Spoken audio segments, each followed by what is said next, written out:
Hello, this is your good friend Colette. I'm at the Statue of the Horses in Khamsat, Morocco. And I just noticed a lot of the graffiti here mentions the year 1979. And I was curious as to what happened in Morocco in 1979 that made it such an important thing to mark all over the place. So I did a little research, and 1979, this is the year that Moroccan Human Rights Association is founded in Morocco as a counter to the repressive policies of the late King Hassan II.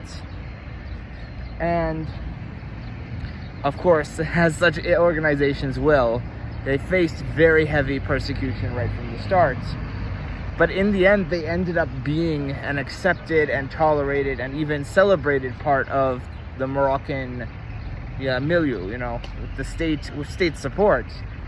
By 2015, they had, I think, 93, 95 branches around Morocco to provide support for people in Morocco and Western Sahara.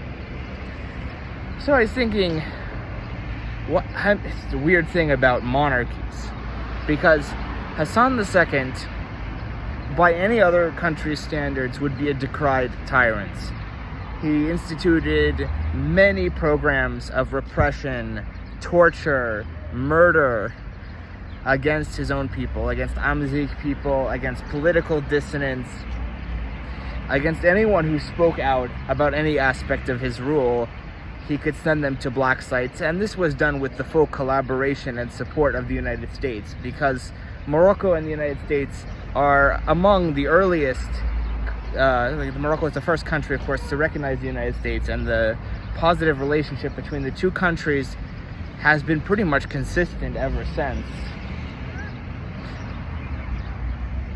And of course, this carries on to today. Morocco is a significant partner in American foreign policy activities in the Middle East and North Africa, including it being a provider of secret locations, remote locations for American black sites where they torture and murder and interrogate prisoners, usually illegally. The ones that they can do legally, they'll do in a public fashion, but the ones that are very sketchy, like worse than Guantanamo, they'll do it here in Morocco.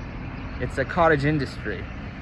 But the memory of Hassan II, of course, is a troubled one, because people in Morocco, they remember, the older generation, they remember living through these times. They remember the suffering that he caused, and in many cases, actual politics of today is informed by the material circumstances of the age of Hassan II. So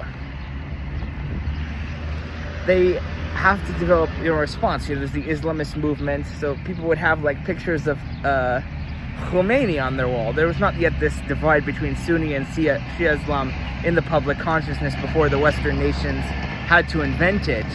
And then, of course, there's the communist movement in Morocco and the human rights movement. Today, the current king has moved away from the policies, but he still celebrates his father, despite the tyranny that his father wrought on the Moroccan people. And I thought that that's an interesting feature of living in a monarchy. One monarch can take a completely contrary policy to his predecessor and then absolutely celebrate the predecessor. I guess that's the stability that comes from having a monarchy, but also the hypocrisy. Anyway, bye.